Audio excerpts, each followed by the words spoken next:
네, 오늘 우리 함께 나누실 말씀은 구약성경 느헤미야 말씀입니다. 느헤미야 8장 8절에서 12절의 말씀입니다. 네, 다 찾으신 줄 알고 우리 한 목소리로 같이 읽도록 하겠습니다. 시작. 하나님의 율법책을 낭독하고 그 뜻을 해석하여 백성에게 그 낭독하는 것을 다 깨닫게 하니 백성이 율법의 말씀을 듣고 다 우는지라.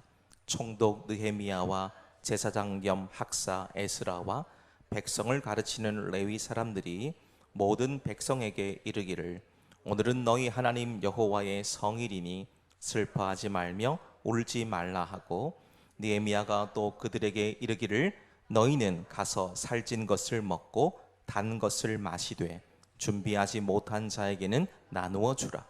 이날은 우리 주의 성일이니 근심하지 말라.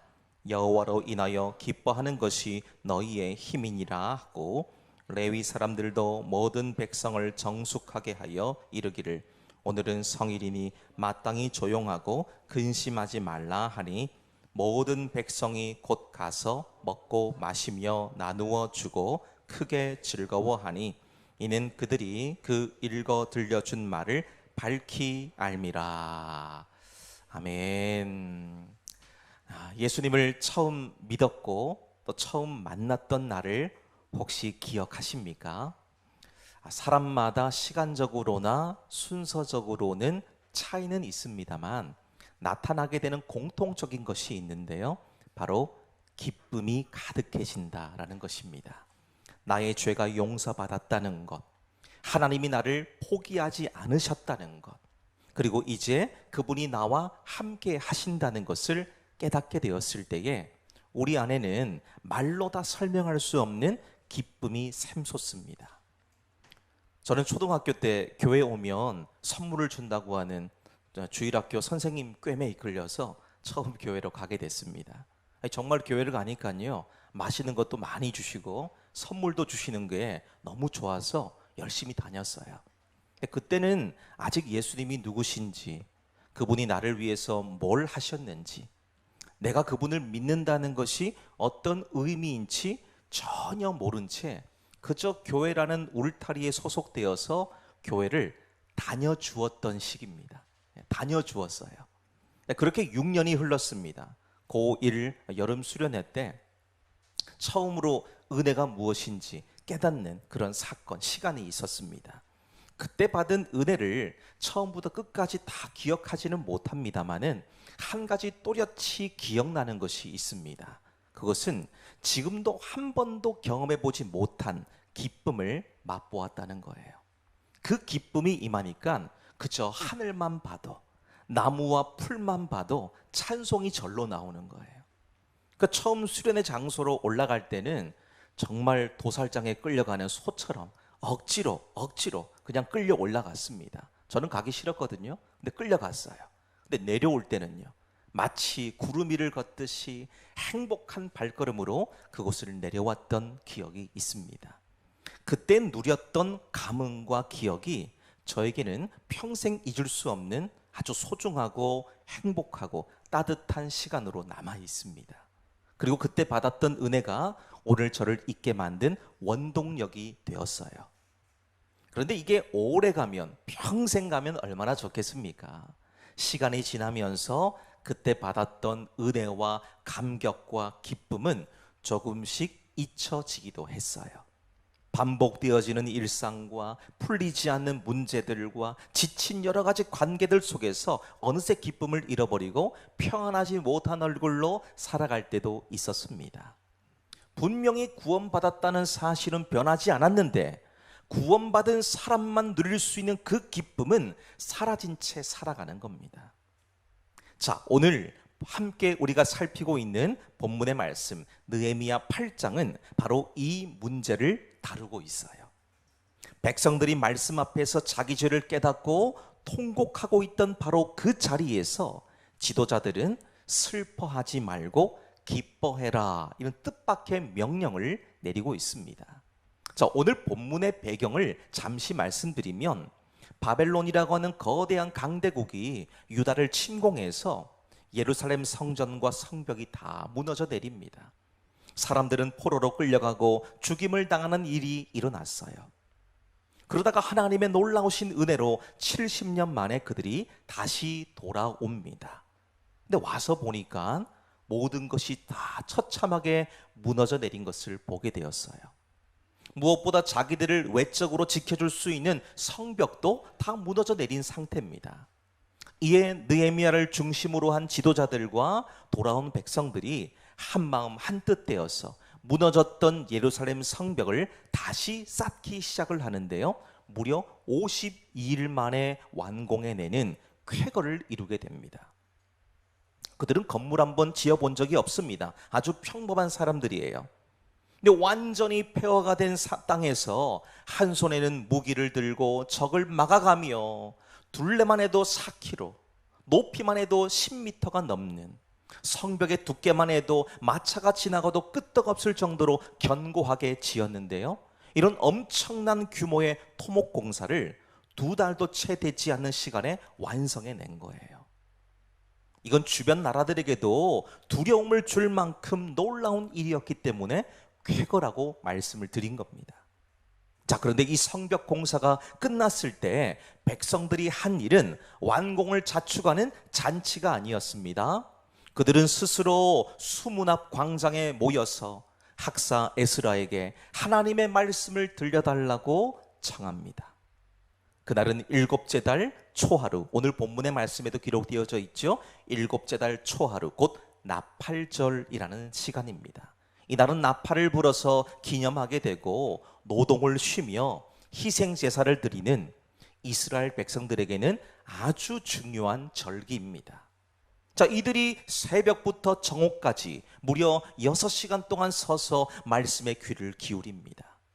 무너졌던 울타리, 그 방벽은 다시 세웠습니다만 심령의 울타리는 아직 세우지 못했기 때문에 이들은 무너지지 않는 말씀의 방벽을 쌓기로 결단하게 되죠. 자, 그 시간이 이들에게 어떤 결과를 가져왔는지 주시는 말씀을 우리 살피면서 구원의 감격과 기쁨이 저와 여러분에게도 다시 회복될 수 있기를 바라는 마음으로 오늘 말씀 속으로 들어가 보도록 하겠습니다. 자, 우리 본문의 말씀 다시 한번 읽어 보시겠습니다. 8절에서 9절까지 말씀입니다. 같이 읽습니다. 시작. 하나님의 율법책을 낭독하고 그 뜻을 해석하여 백성에게 그 낭독하는 것을 다 깨닫게 하니 백성이 율법의 말씀을 듣고 제사장 겸 학사 에스라와 백성을 가르치는 레위 사람들이 모든 백성에게 이르기를 오늘은 너희 하나님 여호와의 성일이니 슬퍼하지 말며 울지 말라 하고. 아멘. 자, 첫 번째 우리가 보실 수 있는 대지가 있습니다.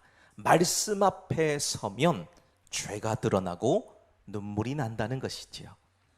자, 지금 말씀이 낭독되고 있는 장소를 보십시오. 성전뜰이 아닙니다. 수문 앞 광장이라고 되어져 있습니다. 이 수문은 예루살렘 사람들이 날마다 물을 뜨러 다니던 아주 지극히 일상적인 장소예요. 자, 이 장소의 의미는 하나님의 말씀이 임하고 회복이 시작되는 곳이 어느 특정한 장소가 아니라 평범한 일상을 살아내는 우리들의 삶의 자리라는 것을 보여주고 있어요. 저와 여러분의 신앙 회복도 특별한 곳에서 일어나는 것이 아닙니다. 우리가 매일 서 있는 그 자리에서 시작이 되는 겁니다. 또한 오늘 본문의 8절 말씀 보니까 하나님의 말씀이 에스라를 통해서 낭독되어지지요. 그리고 그 의미와 뜻을 레위 사람들이 백성들 사이사이로 흩어져 들어가서 해석해주고 있습니다. 자, 왜 이런 수고를 마다하지 않고 있을까요? 이스라엘 백성들 대다수는 70년 동안 바벨론에서 포로로 살았습니다. 그 사이에서 태어난 자녀 세대는 모국어인 히브리어를 잃어버렸어요. 이방 언어인 아람어를 쓰는 세대가 되었기 때문입니다. 즉 에스라가 지금 낭독하고 있는 하나님의 말씀은 대다수 백성들에게는 외국어처럼 들리는 말이었기 때문이에요. 그래서 레위 사람들이 백성들 사이사이로 들어가서 그 뜻을 통역해주고 풀어주는 일을 했다는 겁니다. 오늘 우리가 매주 강단에서 말씀을 강해하고 강론하는 일, 본문을 풀어서 그 뜻을 밝히는 이 사역이 여기에서부터 시작되었다는 것을 보실 수가 있습니다. 자, 그런데 이 말씀이 깨달아지니까 뜻밖의 반응이 나오죠. 9절 말씀을 보시면 백성이 율법의 말씀을 듣고 다 우는지라 말씀합니다. 지도자도, 남자도, 여자도, 노인도, 아이도, 청년도 예외가 없었다는 거예요. 그렇다면 하나님의 말씀에는 대체 어떤 능력이 있기 때문에 이렇게 많은 사람들을 한순간에 눈물 짓게 만들었느냐는 거죠. 히브리 4장 12절의 말씀을 보시면 이렇게 말씀하고 있습니다. 하나님의 말씀은 살아있고 활력이 있어 좌우의 날선 어떤 검보다 예리하여 혼과 영과 및 관절과 골수를 찔러 쪼개기까지 하며 또 마음의 생각과 뜻을 판단하나니 말씀하죠. 하나님의 말씀은 그저 오래된 옛 문서나 좋은 교훈이 아닙니다. 살아 있어서 오늘 우리의 삶 속으로 파고 들어와서 우리가 애써 감추고 외면해 온 마음의 실체를 낱낱이 드러내는 거예요. 낱낱이. 사람은 모를 수 있습니다. 그런데 하나님은 말씀의 거울로 다 비추어 보기 때문에 저와 여러분이 지금 무슨 생각을 하고 어떤 마음을 가지고 어떤 자세와 태도를 가지고 하나님 앞에 서 있는지를 다 아신다는 거예요. 사실 이게 얼마나 두려운 일인지 몰라요. 얼마나 두려운 일인지 모릅니다. 그리고 무엇이 이 말씀을 듣자 눈물을 흘리게 만들었느냐라는 것이지요. 말씀이 자기들의 삶을 있는 그대로 비추는 거울이 되었기 때문입니다. 아, 이래서 우리가 포로로 끌려갔었구나.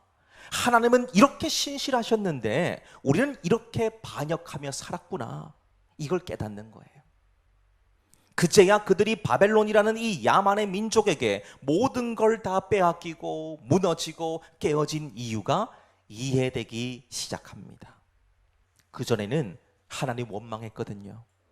하나님 믿는 백성들을 왜 이렇게 난장판으로 만들게 하시고 이 모든 걸 다 무너지게 하십니까? 우리는 하나님 이제 안 믿겠습니다. 그렇게 말하던 민족이었어요. 근데 돌아와서 그들이 하나님의 말씀을 깨달으니까 이런 반응이 나오게 됩니다. 마치 오랫동안 원인 모를 통증에 시달리던 사람이 마침내 정확한 진단을 받는 것과 똑같은 것이죠. 진단이 나오는 순간 마음이 놓이기도 하지만 동시에 어떤 마음이 듭니까? 이렇게 될 때까지 왜 내가 몰랐을까? 이런 안타까움이 눈물로 터지는 것과 똑같다는 것이죠. 여러분, 눈물은 절대 부끄러운 것이 아닙니다. 오히려 눈물 없이는 회복도 없어요.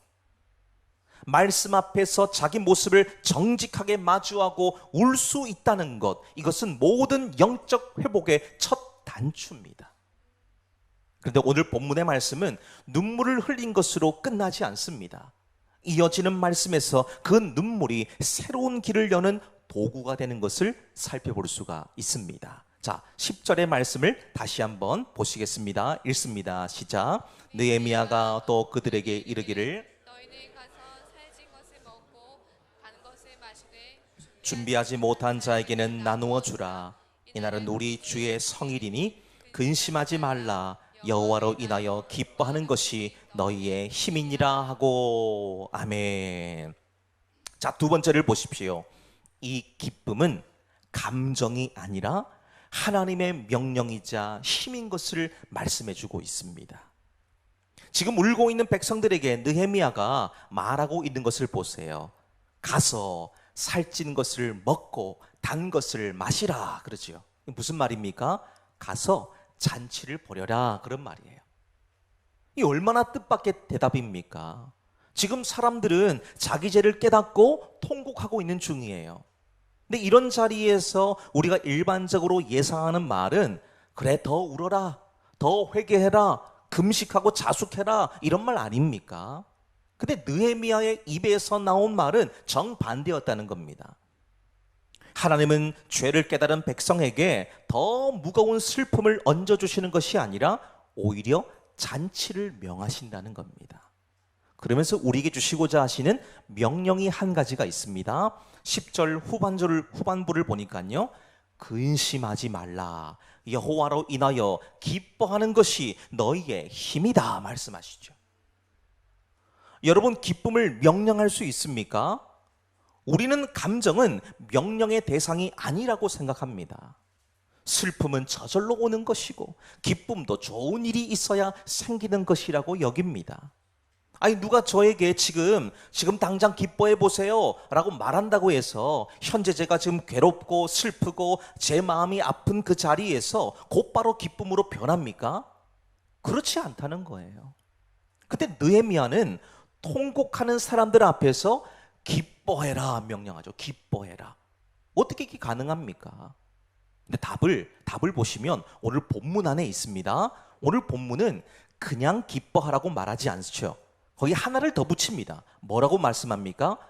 여호와로 인하여 기뻐하는 것을 얘기하죠. 여호와로 인하여. 기쁨의 출처가 내 감정이 아닙니다. 내 상황도 내 형편도 아니라 하나님이시라는 겁니다. 기쁨의 출발점이 어디라고요? 하나님이에요. 지금 내 상황에서 기쁨을 찾으려고 하신다면 그건 명령이 될 수가 없습니다. 상황은 내가 바꿀 수가 없잖아요. 내가 바꿀 수가 없습니다. 그런데 하나님이 어떤 분이신지, 그분이 나에게 무엇을 이미 행하셨는지를 근거로 기뻐해라고 하신다면 그건 명령이 될 수 있어요. 왜냐하면 하나님은 어제나 오늘이나 내일이나 변치 않으시는 분이시기 때문이에요. 그분은 변치 않으십니다. 이 백성이 방금 전까지 울었다고 해서 하나님의 신실하심이 줄어들지 않았습니다. 그들이 지금 기뻐한다고 해서 그 신실하심이 늘어나는 것도 아니에요. 기쁨의 근거가 흔들리지 않으니까 기뻐하라는 명령도 정당한 겁니다. 저 특별히 여기서 기뻐해라 이 말은 구약 전체에서 손에 꼽을 만큼 아주 드물게 기록되어져 있는 특별한 단어입니다. 근데 이 단어가 쓰인 곳이 또 한 곳이 있는데요.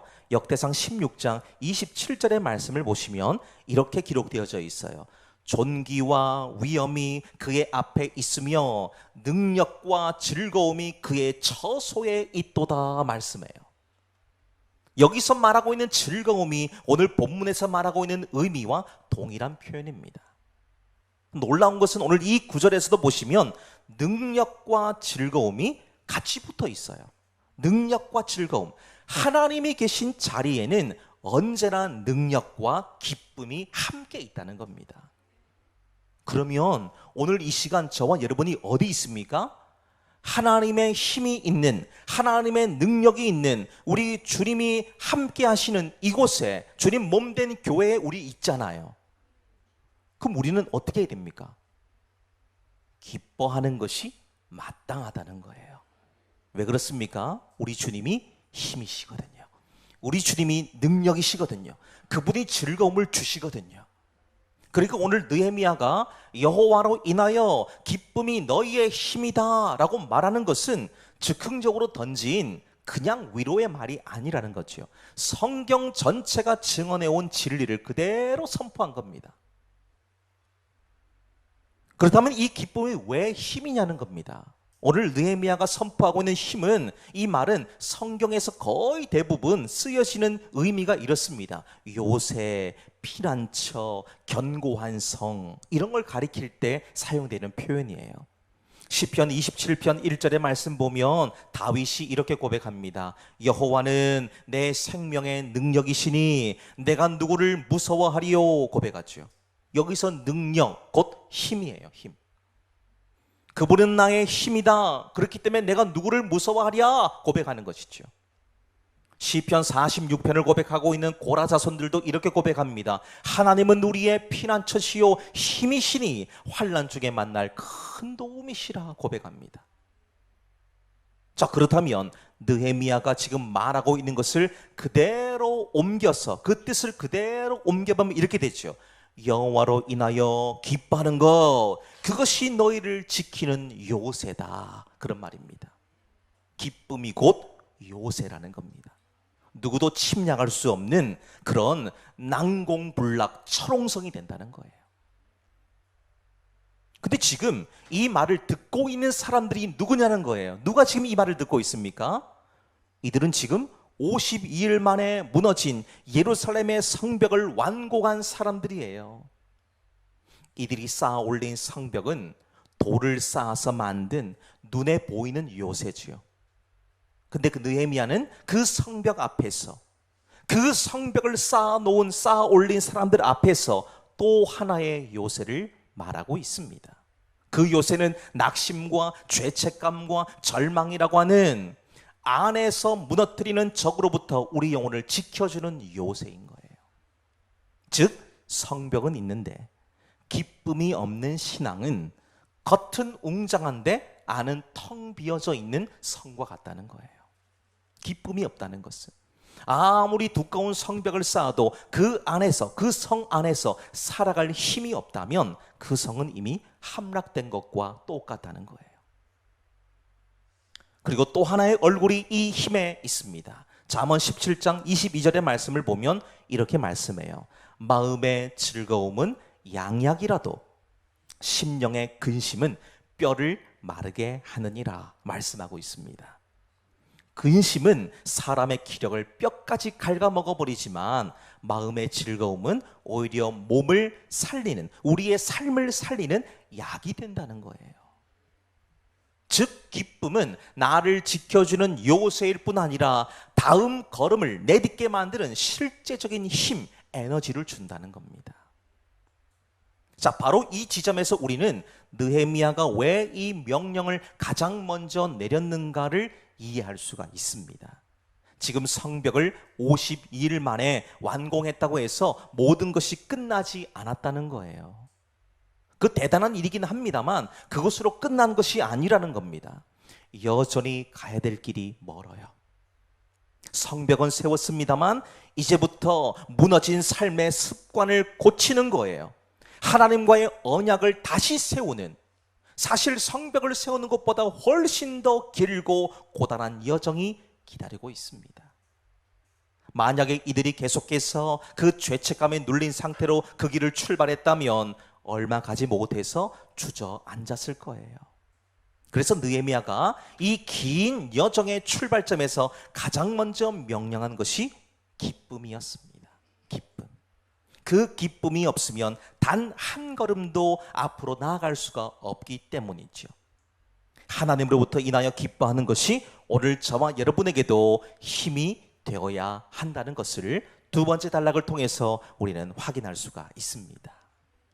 자, 세 번째 보실까요? 11절에서 12절까지 말씀입니다. 함께 읽습니다. 시작. 레위 사람들도 모든 백성을 정숙하게 하여 이르기를 오늘은 성일이니 마땅히 조용하고 근심하지 말라. 모든 백성이 곧 가서 먹고 마시며 나누어 주고 크게 즐거워하니 이는 그들이 그 읽어 들려준 말을 밝히 알미라. 아멘. 자, 세 번째는 무엇입니까? 말씀이 삶에서 온전히 깨달아질 때 누구도 빼앗을 수 없는 기쁨이 임한다는 것입니다. 자, 지금 본문의 말씀 우리 읽었습니다만 10절 말씀 보면요, 10절을 우리 앞선에 읽었죠. 10절 말씀 보시면 느헤미야가 했던 말을 지금 레위 사람들이 다시 한번 반복해서 들려주고 있는 것을 볼 수가 있습니다. 아니, 이미 말한 것을 왜 다시 반복을 할까요?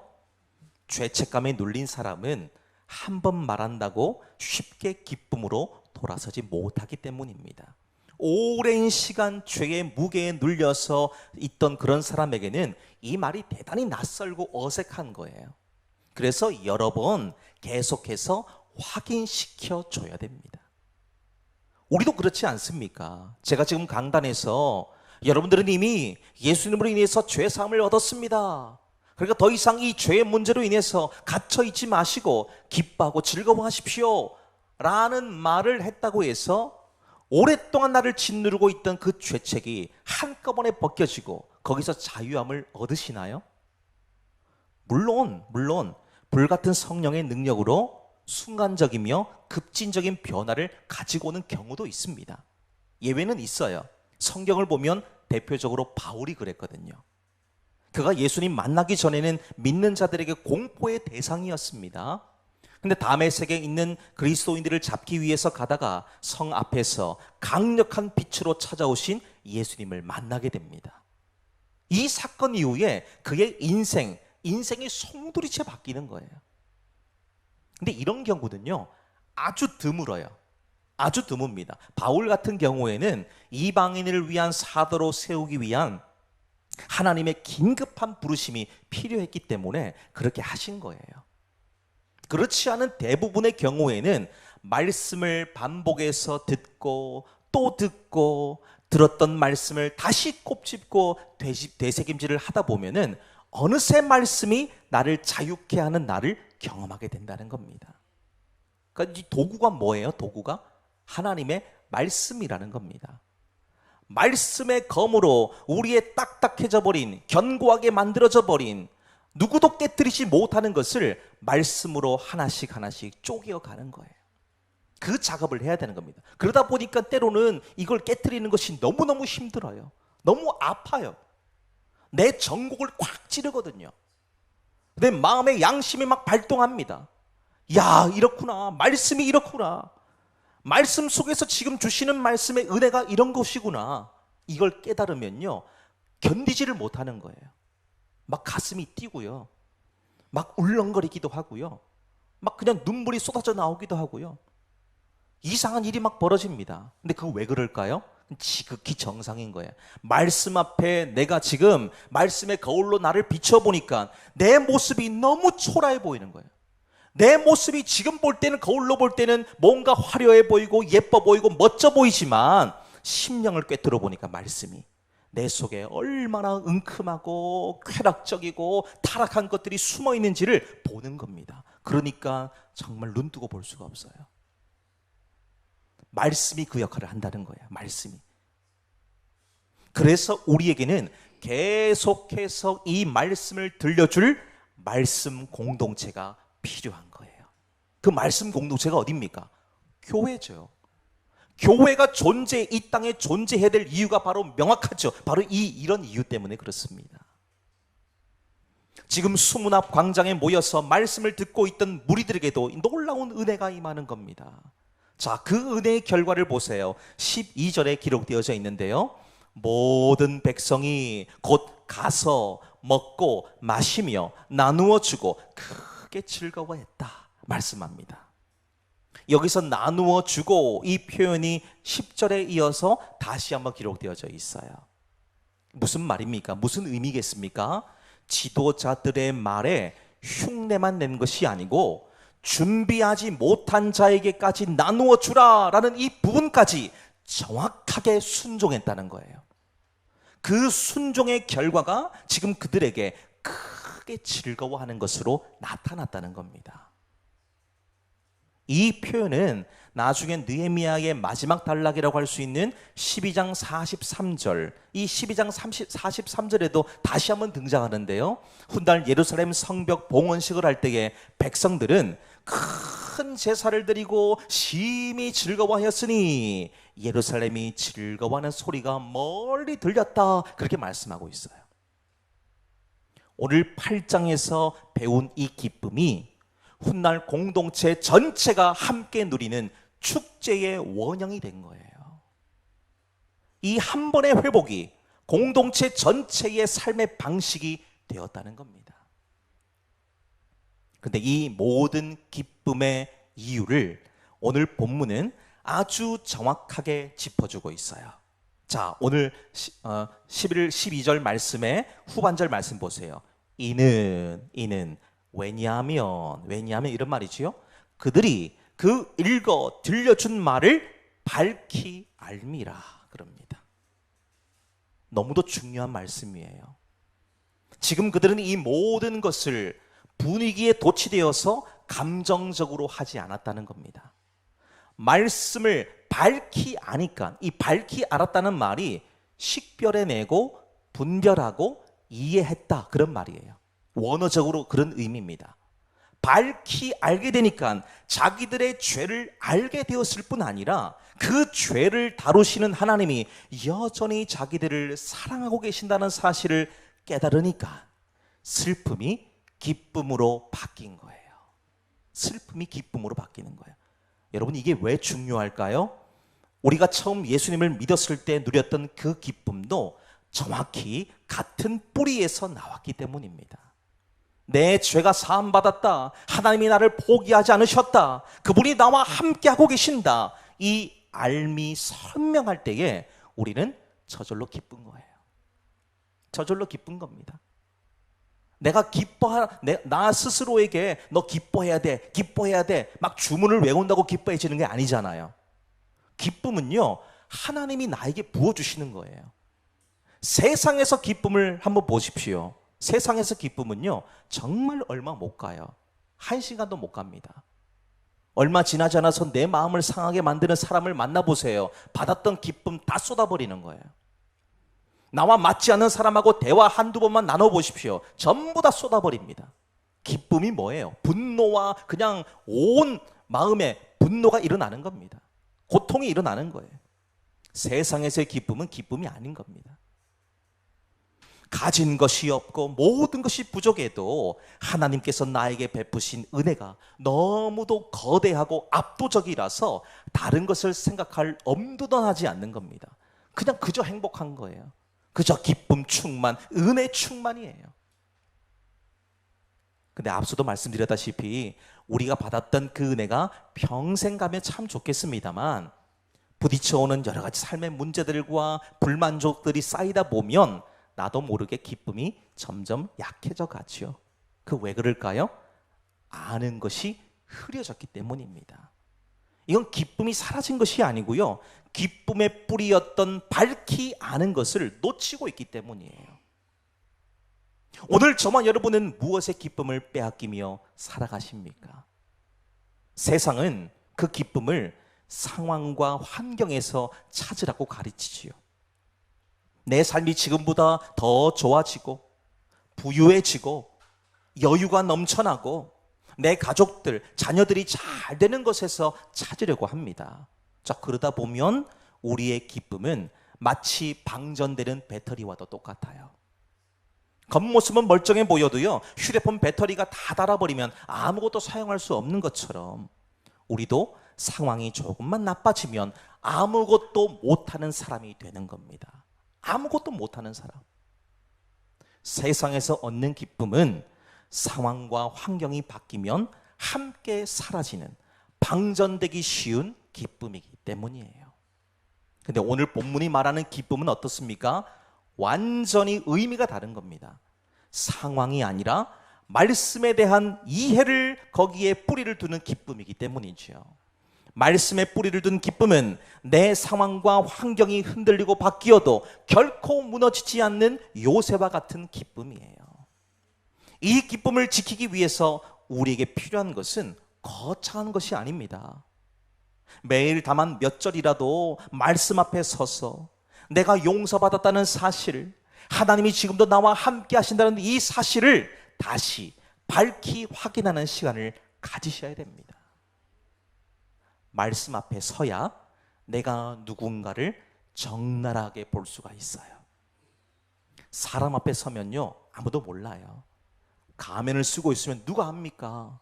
그 사람이 지금 무슨 문제가 있는지, 어떤 고통을 겪고 있는지 아무도 모릅니다. 아무도 몰라요.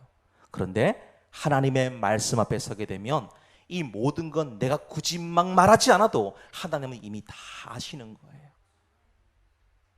사랑하는 여러분, 말씀 앞에 서게 되면 우리의 죄가 적나라하게 드러나죠.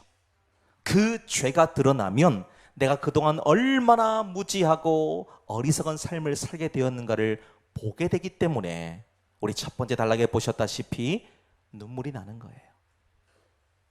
근데 눈물만 흘리면서 가슴을 치는 것으로 그치지 않고 나 같은 죄인을 구원해 주신 주님의 사랑을 깨닫게 됩니다. 그 사랑이 깨달아지게 되면 세상이 줄 수 없는 기쁨이 찾아와요. 기쁨이 찾아옵니다. 오늘 그 기쁨을 다시 붙잡으시기를 바랍니다. 상황과 환경이 내 기쁨을 빼앗고 흔들 때에 오늘 느헤미야가 외쳤던 음성을 기억하시기를 바랍니다. 슬퍼하지 말라. 여호와로 인하여 기뻐하는 것이 너희의 힘이다 말씀하시죠. 구원받은 저와 여러분이 누구에게도 빼앗기지 말아야 하는 것은 바로 기쁨입니다. 이 기쁨의 요새 안에서 살아갈 수 있는 저와 여러분 되시기를 주님의 이름으로 축복합니다.